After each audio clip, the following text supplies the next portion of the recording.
As I stood at my mother's funeral, trying to come to terms with the loss, I overheard a snippet of conversation that made my blood run cold.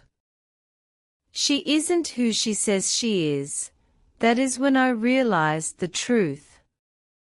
My brothers, who I had always thought were my closest family, were discussing something in hushed tones with a lawyer. I felt a shiver run down my spine as I approached them, my heart pounding with anticipation. "What's going on?" I asked, trying to keep my voice steady. The lawyer, a tall, imposing figure with a stern expression, turned to me and said, "We need to discuss the will." I was taken aback, unsure of what to expect. My mother had always been secretive about her finances, but I had never suspected that there was more to it. The lawyer handed me a document, and as I began to read, my eyes widened in shock. It was then that I realized my whole life had been a lie. As I delved deeper into the document, I discovered that my mother had left behind a vast fortune, but with one condition: I had to prove that I was her biological child. I was stunned, unsure of what to make of this revelation. My brothers, who had always been distant, seemed to know more than they were letting on. I decided to investigate further, scouring through old family records and talking to relatives. The more I dug, the more I realized that my family's history was shrouded in mystery. I began to question everything I thought I knew about my family, including my own identity. The lawyer, who had been watching me with an intensity that made me uncomfortable, approached me again. "You have 30 days to prove your claim," he said, his voice firm, but laced with a hint of curiosity. I knew I had to act fast, but the more I uncovered, the more I realized that nothing was as it seemed. My brothers seemed to be hiding something, and I was determined to find out what it was. I spent the next few days poring over documents, talking to family members, and searching for any clues that could lead me to the truth.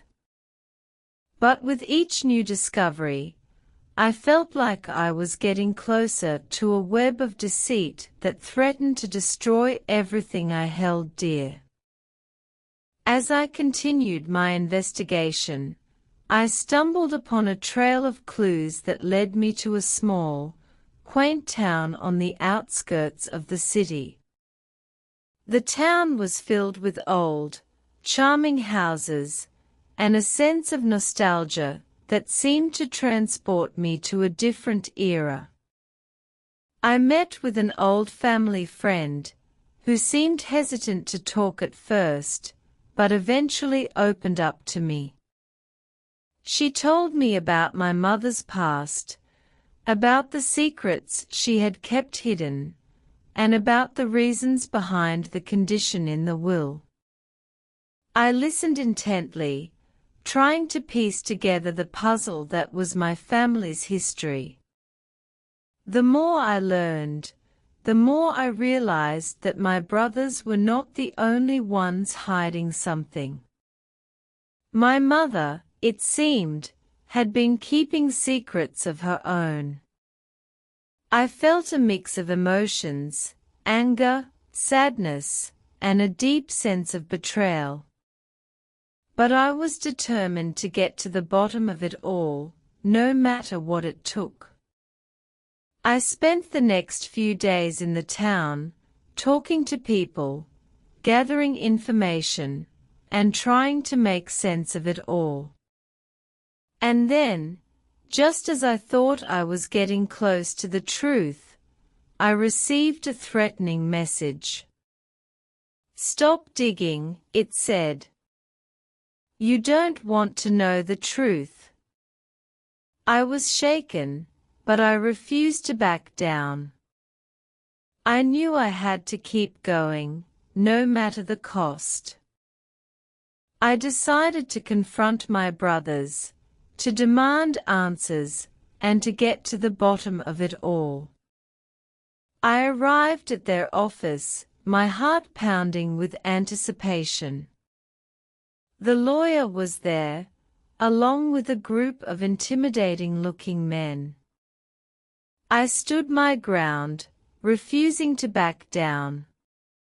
"I know what's going on," I said, my voice firm. "I know about the will, and I know about the secrets you've been keeping."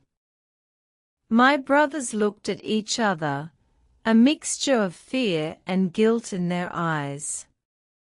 The lawyer stepped forward, a smug expression on his face. "You don't know anything," he said. "You're just a foolish girl who can't even prove her own identity." I felt a surge of anger, but I kept my cool. I pulled out a stack of documents, the result of my investigation. "I have proof," I said. "I have proof that I am my mother's biological child, and I have proof that you've been hiding the truth." The room fell silent, as my brothers and the lawyer realized that I had them cornered. It was then that I saw the truth, the whole web of deceit that had been spun around me. I felt a sense of vindication, but also a deep sense of sadness. My family, the people I had trusted and loved, had been lying to me all along. In the end, justice was served. My brothers were exposed, and the truth came to light. I was finally able to claim my rightful inheritance, but more importantly, I was able to find closure. I realized that family is not just about blood ties, but about the people who truly care about you.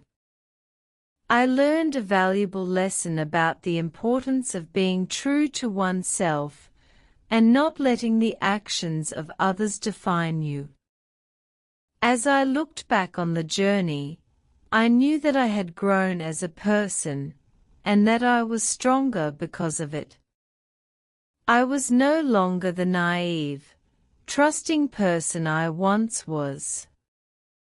I was now a woman who knew the value of standing up for herself and fighting for what was rightfully hers. And as I walked away from the drama and the deceit, I knew that I was ready for whatever life had in store for me.